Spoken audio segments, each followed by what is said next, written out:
ಸಾಳಾಂಕಗಳಾಗಿ ಶೋಭಿಸುತ್ತಿರುವಂತಹ ನವ ವಧುವಿನ ಹಳೆಯ ತಿಲಕದ ರೀತಿಯಲ್ಲಿ ಮೆರೆಯುತ್ತಿದೆ ನಮ್ಮಿದರದ ಕುಣಿತಾಪುರ. ಹೀಗೆ ಸಾಮ್ರಾಜ್ಞಿ ಆಗಿರುವರು ಅಸುರ ಕುಲದ ಮಾತೆನ್ನೆನಿಸಿಕೊಂಡಿರುವಂತಹ ನನ್ನ ಅಮ್ಮ ದಿತಿದೇವಿ ಅವರ ಪಾವನವಾದಂತಹ ಗರ್ಭಾಂಬುದಲ್ಲಿ ಬೆಳೆದು ಈ ಲೋಕದ ಬೆಳಕನ್ನು ಕಂಡೆ. ಎಷ್ಟೇ ಸಂಪತ್ತು ಸೌಭಾಗ್ಯ ಇದ್ದರೆ ಏನಂತೆ ಮನಸ್ಸಿಗೆ ಒಂದು ರೀತಿಯ ನೆಮ್ಮದಿಯೆನ್ನುವುದು ಬೇಡವೇ? ಅದುವೇ ನಮ್ಮ ಬಾಲಿಗೆ ಇಲ್ಲದೆ ಹೋಗಿದೆ.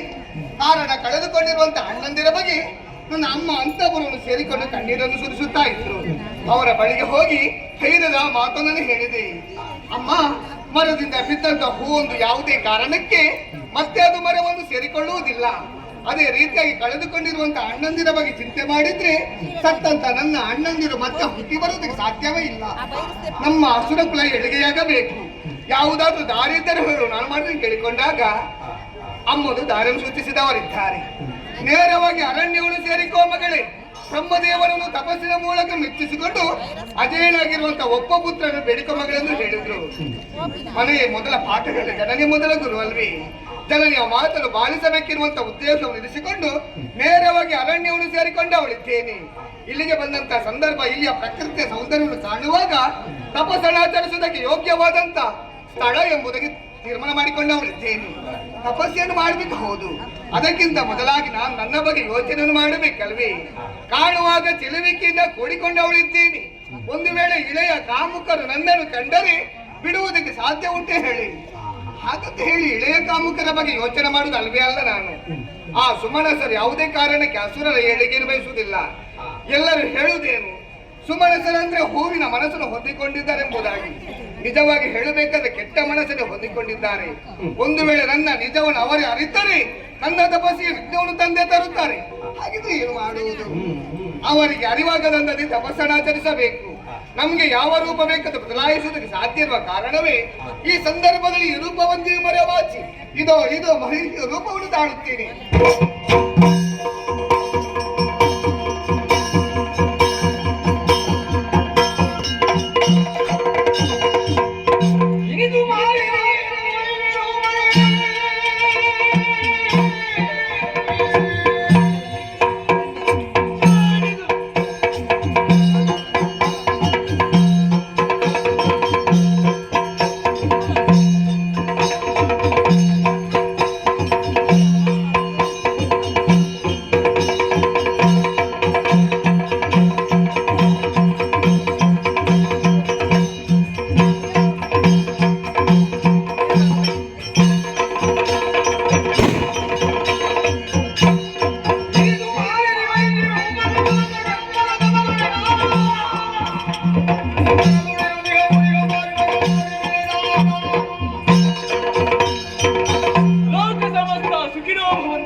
ಲೋಕದ ಒಳಿತಿಗಾಗಿ ತಪಸ್ಸನ್ನು ಆಚರಿಸುವಂತಹ ಭೃಗು ವಂಶಜಾತನಾದ ಮುನಿ ಸುಪಾರ್ಶಕನೆಂದರೆ ನಾನು.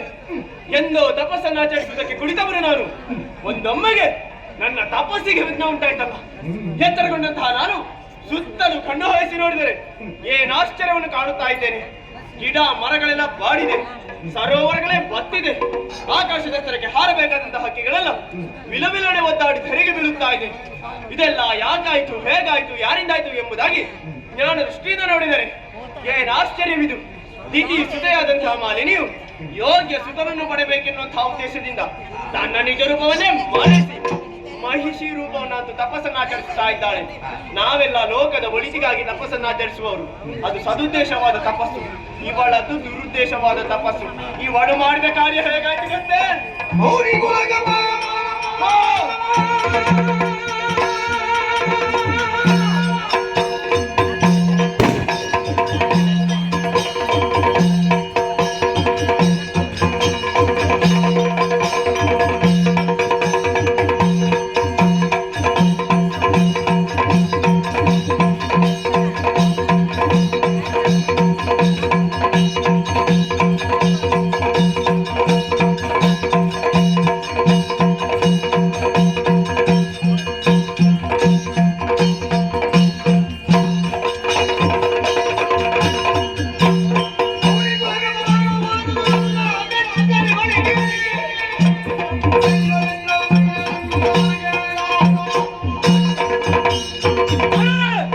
ಇವನು ಮಾಡಿದಂತ ಈ ಕೃತ್ಯದಿಂದಾಗಿ ಇಡೀ ಮುನಿಕುಲಗೆ ಅಪಮಾನವಾಯಿತು.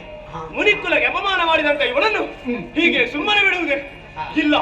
ಇವಳನ್ನು ಹೀಗೆ ಸುಮ್ಮನೆ ಬಿಟ್ಟೆಂದಾದರೆ ನಾಳೆ ಲೋಕದಲ್ಲಿರುವಂತಹ ಪ್ರತಿಯೊಬ್ಬರು ಕೂಡ ಇಂತಹ ದುಷ್ಟದ ಹಾದಿಯನ್ನು ಹಿಡಿಯುತ್ತಾರೆ.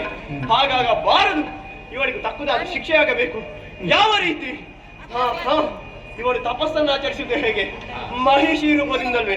ಹಾಗಾಗಿ ಮಹಿಷಿ ರೂಪವನ್ನು ತಪಸ್ಸನ್ನು ಆಚರಿಸಿದಂತ ಈಕೆ ಉದರದಲ್ಲಿ ಇನ್ನು ಮುಂದಕ್ಕೆ ಮಹಿಷನೇ ಜನಿಸಲಿ. ನಾನು ಕೊಟ್ಟಂತ ಶಾಪಕ್ಕೆ 3 ಮೂರ್ತಿಗಳಿಂದಲೂ ಪರಿಮಾರ್ಜನೆ ಸಿಗದೆ ಹೋಗಲಿ. ಸುಪಾರ್ಶ್ವಗನ ಶಾಪ. ಇನ್ನು ನಾನಿಲ್ಲಿ ತಪಸ್ಸನ್ನು ಆಚರಿಸುವುದು ಸರಿಯಲ್ಲ. ತಪಸ್ಸಿಗಾಗಿ ಯೋಗ್ಯವಾದಂತಹ ಸ್ಥಳವನ್ನು ಅರಸುತ್ತಾ ಮುಂದುವರಿತೇನಂತೆ.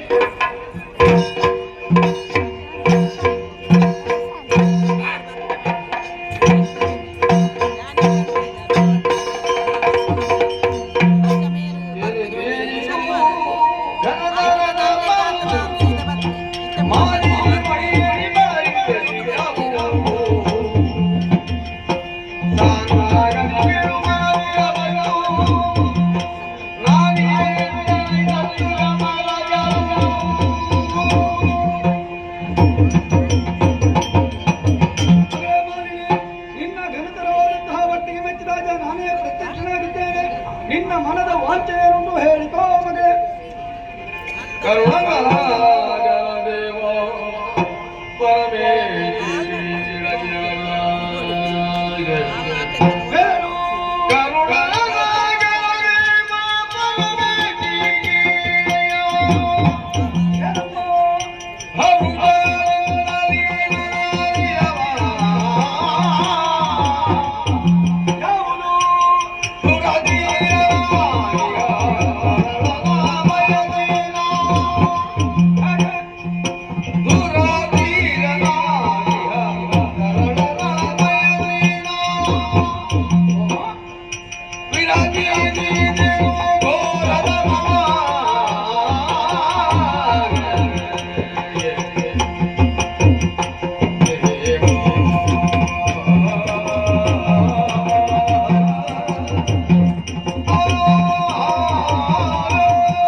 ಕಣ್ಣುಗಳ ಕೊನೆಯಲ್ಲಿ ಕರುಣೆಯ ರಸವನ್ನು ಬೀರಿ ಮುಗುಳು ನಗುತ್ತಿರುವಂತ ನಿಮ್ಮ ಮಂಗಳ ಮನೋಹರವಾದ ರೂಪವನ್ನು ಕಂಡಂತ ನಾನೇ ನೋಡು ದೇವ. ಭಕ್ತಿಗೆ ಮೆಚ್ಚಿದಂತ ನೀವು ಏನು ಬೇಕು ಕೇಳಿಕೊಂಬಲೆಂದು ಹೇಳಿದವರಿದ್ದೀರಿ. ಭಗವಂತ, ಮುಂದೆ ನನಗೆ ಮದುವೆಯಾದ ಬಳಿಕ ನನ್ನ ಉದರದಲ್ಲಿ ಜನಿಸುವಂತ ಮಗ ಹೀರನಾಗಿರಬೇಕು. ಆ ರೀತಿ ಮಗು ಹಾಗೆ ವರವನ್ನು ಅನುಗ್ರಹಿಸಿ ಆಗ್ಬಹುದು. ಆದರೆ ನೀನು ಪಡೆಯುವಂತಹ ಮಗ ಅವ ಕೋಣನಾಗಿರ್ತಾನೆ. ಅಯ್ಯೋ ಯಾಕಿಂತಹ ಮಾತನಾಡುತ್ತಾ ಇದ್ದೀರಿ? ನನ್ನ ಉದರದಲ್ಲಿ ಜನಿಸುವಂತಹ ಮಗು ಕೋಳಲಾಗುತ್ತಾನೆ. ಕೋಳలను ಪಡೆದು ನಮ್ಮ ಅಸುರ ಕುಲ ಏಳಿಗೆಯಾಗುವುದಾದ್ರೆ ಯಾವ ರೀತಿ? ಆ ಮಗುವನ್ನು ನಾನು ಎತ್ತಿಕೊಳ್ಳುವುದಾದ್ರೂ ಹೇಗೆ? ಕಾಲ ಕಾಲಕ್ಕೆ ಆ ಮಗುಗೆ ಉಣಪಡಿಸುವುದಾದ್ರೂ ಯಾವ ರೀತಿಯಾಗಿ? ಲೋಕದ ಜನರು ನಾಳೆ ಅಪಹಾಸ್ಯ ಮಾಡುವುದಿರುವೆ. ಈಕೆ ಕೋಳನ ತಾಯಿ ಎಂಬುದಾಗಿ ಯಾಕೆ ಬ್ರಹ್ಮದೇವ ಇಂತಹ ಮಾತು? ಈ ವಿಚಾರವನ್ನು ಹೋಗಿ ಅಮ್ಮನಲ್ಲಿ ಯಾವ ರೀತಿ ಹೇಳಲಿ? ಈ ರೀತಿ ಹೇಳಬೇಕಾದ್ರೆ ನನ್ನ ತಪಸ್ಸಿನಲ್ಲಿ ಯಾವುದಾದ್ರೂ ಕೊರತೆಯನ್ನು ಕಂಡಿರಬೇಕು ನೀವು. ಆ ಕೊರತೆಯಾದ್ರೂ ಯಾವುದು ಬ್ರಹ್ಮದೇವ ಹೇಳಿ? ಮರುಗದಿರು ಮರುಗದಿರು ಮರುಗದಿರು ಮರುಗದಿರು ಮುನಿವರ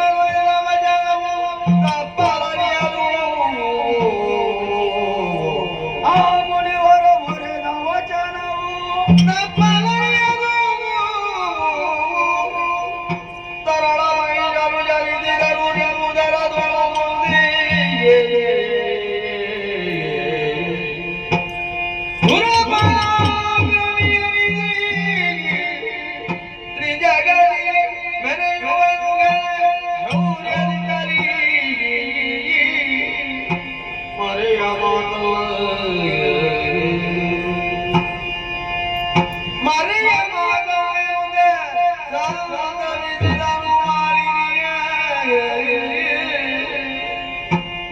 ಮರುಗದಿರು